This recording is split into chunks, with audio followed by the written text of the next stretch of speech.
का राशि प्रवेश कब और कैसे?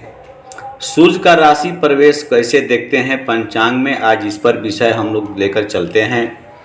सूर्य का सूर्य क्रांति कब होता है, किस किस तारीख को होता है, किस महीने में किस तारीख को सूर्य संक्रांति होती है, सूर्य का राशि प्रवेश क्या होता है, सूर्य एक राशि में कितने दिन रहते हैं, इन सारे प्रश्नों का आपके सामने यह है। यदि वीडियो आप भली भांति से अच्छी तरह से देख लेते हैं तो आप निश्चित ही जान पाएंगे कि सूर्य का राशि प्रवेश क्या होता है या सूर्य की संक्रांति कब होती है, किस तारीख को होती है। इन सारे बातों का जानकारी आपको भली भांति से मिल जाएगी। जैसे देखिए, सूर्य का राशि परिवर्तन के लिए आपको देखना होगा। यहाँ पर देखिए एक आसानी रूप से आपको बताया जा रहा है। जैसे यहाँ देखिए 12 मास की सूर्य संक्रांति किस किस तारीख को होता है, सूर्य का राशि प्रवेश क्या होता है, सूर्य एक राशि में कितने दिन रहते हैं, उसके लिए देखिए एक सारणी बना करके आप लोगों के सामने रखा गया है, जिसे आप आसानी से देख सकते हैं। और इसके बाद उदाहरण के माध्यम से भी पंचांग में आप लोगों को दिखाया जाएगा कि हाँ देखिए, जैसे इसमें सारणीबद्ध किया गया है वैसे ही पंचांग में भी मिलता है, जो मैं प्रमाण के रूप में आप लोगों को प्रस्तुत करूँगा। वीडियो को आराम से देखें और समझें। जैसे यहाँ पर 12 मास का हिंदी के 12 मास जो होते हैं, चैत्र बैसाख जेठ आषाढ़ सावन भाद्रपद आश्विन कार्तिक मार्गशीर्ष पौष माघ और फागुन, ये 12 मास हैं। यहाँ पर देखिए राशि 12 दिए गए हैं, मेष वृष मिथुन कर्क सिंह कन्या तुला वृश्चिक धनु मकर कुंभ मीन, और यहाँ पर उसके डेट भी दिए गए हैं। मेष राशि में जब सूर्य प्रवेश करते हैं तो चैत्र का महीना होता है और वह अंग्रेजी के तारीख 14 अप्रैल से 14 अप्रैल तक ही 14 या 15 को उसमें प्रवेश करते हैं। अप्रैल से मई तक, यानी 14 अप्रैल से 14 मई तक का समय उनका होता है। उसके बाद वृष राशि में प्रवेश कर जाते हैं। उसके बाद देखिए बैसाख मास में वृष राशि में प्रवेश करते हैं सूर्य, जो 14 मई से 15 मई का समय उनके लिए यह फिक्स होता है। जब मिथुन राशि में प्रवेश करते हैं सूर्य तो जेठ का महीना होता है, 15 जून से 16 जुलाई के बीच में रहते हैं। सूर्य जो है कर्क राशि में 16 जुलाई से 16 अगस्त तक रहते हैं, वह आषाढ़ का महीना होता है। सिंह राशि में जब सूर्य प्रवेश करते हैं उस समय तारीख होता है 16 अगस्त से 16 सितंबर। जो महीना हिंदी का होता है सावन, इसे श्रावण मास भी कहते हैं। सूर्य कन्या राशि में जब प्रवेश करते हैं तो वह महीना भाद्रपद होता है तथा 16 सितंबर से 17 अक्टूबर तक के बीच में वह इस कन्या राशि में प्रवेश करते हैं।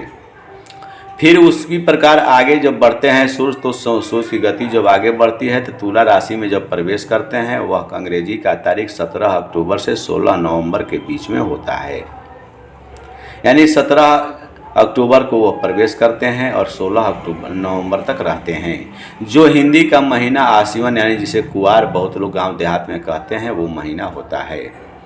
सूर्य जब वृश्चिक राशि में प्रवेश करते हैं तो हिंदी का महीना कार्तिक होता है तथा वह 16 नवंबर को लगभग प्रवेश करते हैं और 16 दिसंबर तक उसमें रहते हैं। सूर्य जब धनु राशि में प्रवेश करते हैं तो मार्गशीर्ष यानी अगहन का महीना होता है और 16 दिसंबर को प्रवेश करते हैं तथा 14 जनवरी तक उस राशि में रहते हैं। जब मकर राशि में सूर्य प्रवेश करते हैं तो वह महीना जो होता है 14 जनवरी से 13 फरवरी तक, यानी यह हिंदी का जो तारीख होता है उसमें उतने समय तक रहते हैं तथा वह महीना पौष का होता है। जब सूर्य कुंभ राशि में प्रवेश करते हैं तो हिंदी का महीना माघ होता है तथा तारीख जो होता है 13 फरवरी से 14 मार्च तक। फिर उसी प्रकार जब मीन राशि में सूर्य प्रवेश करते हैं तो फाल्गुन का महीना होता है तथा 14 मार्च से 14 अप्रैल तक उस राशि में रहते हैं।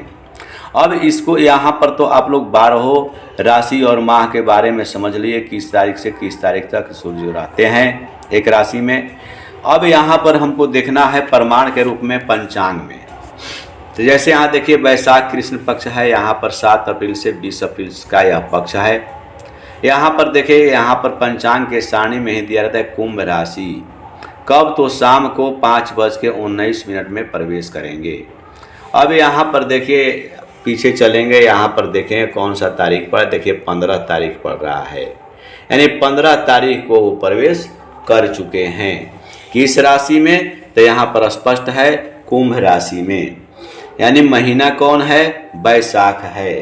तो बैसाख है तो यहाँ पर देखिए स्पष्ट है कि यहाँ पर क्लियर हो जाता है, यहाँ पर आपको स्पष्ट रूप से समझ जाते हैं, समझ कर देख सकते हैं, बता सकते हैं, किसी को कोई भी परेशानी नहीं होगी, आप आसानी से समझ पाते हैं।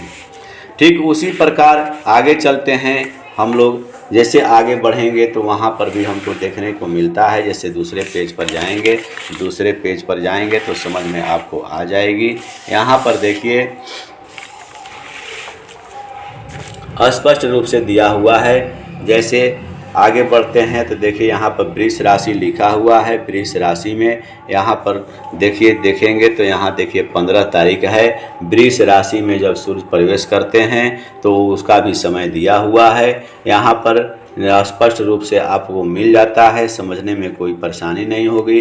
फिर उसी प्रकार आगे बढ़ते जाते हैं। जैसे जैसे आगे बढ़ेंगे तो पंक्ति में ही राशि प्रवेश का समय दिया रहता है। यहाँ पर देखिए आगे भी बढ़ेंगे फिर दूसरे पेज में, वहाँ भी आपको ये मिल जाएगी बातें। जैसे यहाँ देखिए मिथुन राशि में प्रवेश कर रहे हैं, यहाँ पर घेरा लगा करके और यहाँ पर मिथुनार करके यहाँ पर स्पष्ट दिया रहता है। जैसे यहाँ पर भी आप देख रहे हैं, समझ जाते हैं, कोई आप लोगों को दिक्कत नहीं होगी। तो स्पष्ट रूप से आप लोग आज समझ गए हों कि सूर्य राशि किस राशि में किस तारीख को जाते हैं। जो सारणीबद्ध बताया गया है वह स्पष्ट रूप से आपको मिल जा रहा है। विशेष में आप जानते ही हैं कि तारीख और उसके बगल में ये होते हैं जो आनंदादि योग होते हैं, ये विषकुंभादि योग होते हैं, ये जो है नक्षत्र होते हैं। नक्षत्र का घटी पल ये दिया रहता है। तथा साथ ही साथ यहाँ पर देख रहे हैं कि यहाँ पर रात और दिन, यहाँ पर रा का मतलब रात समझेंगे, सा का मतलब शाम समझेंगे, दिन का मतलब दी समझेंगे, सा का मतलब शाम समझेंगे। इस प्रकार आपको समय बद दिया रहता है। प्रा कहीं कहीं लिखा रहता है तो प्रा का मतलब प्रातः होता है। ये सब हमें पंचांग में जानने और सीखने की अति आवश्यकता है। आप यहाँ भी देखें, यहाँ पर रात दिया है, देखिए यहाँ पर प्रा आ गया तो प्रा का मतलब प्रातः हो जाता है, रा का मतलब रात होता है, यानी उतने प्रातः का मतलब प्रातः 7:16 पर आपको प्रतिपदा की समाप्ति हो जाएगी। यहाँ पर देखिए 2 तिथि यहाँ पर है, यहाँ पर देखिए तृतीया तिथि की हानि हुई है, क्षय हुई है। तो यहाँ पर क्षय, इसको भी बहुत लोग कन्फ्यूजन में होते हैं कि इसको कैसे देखें। यानी प्रातः जो होता है 7:16 में एक प्रतिपदा समाप्त हो गई, उसके बाद द्वितीया तिथि का प्रारंभ जो होगा वह 7:16 के बाद यानी 7:17 से प्रारंभ हो जाएगा। और द्वितीया के बाद यहाँ पर द्वितीया प्रारंभ हुई, द्वितीया की समाप्ति जो है अगले दिन प्रातः 6:20 पर हो गई। तो 6:20 का मतलब ये होता है कि उस दिन सूर्योदय जो है 6:14 पर हो रहा है, यानी सूर्योदय द्वितीया में हो गई। लेकिन अब आगे देखिए तृतीया भी इसी में समाहित है। द्वितीया के दिन सुबह में 5:20 पर के बाद यानी 5:21 से आपको तृतीया प्रारंभ हुई, जो अगले दिन यानी बुधवार को प्रातः 3:10 पर ही इसकी समाप्ति हो जा रही है। जहाँ पर देखिए सूर्योदय हमारा 5:14 पर हो रहा है। इसलिए सूर्योदय से पहले, उदया तिथि से पहले यहाँ पर द्वितीया की समाप्ति हो गई, इसीलिए तृतीया की समाप्ति हो गई, इसीलिए यहाँ पर तृतीया तिथि की हानि बताई गई है। अर्थात हमें 3:10 के बाद चतुर्थी तिथि मिल जाती है सूर्योदय के बाद, जो बुधवार को 12:49 तक रहेगी। ये भ्रम आप लोगों को मैं पहले भी बहुत बार बता चुका हूँ, लेकिन इसके दोहराते रहता हूँ ताकि आप लोग भूल भी जाते हैं, इसी के बारे में कॉमेंट भी करते हैं।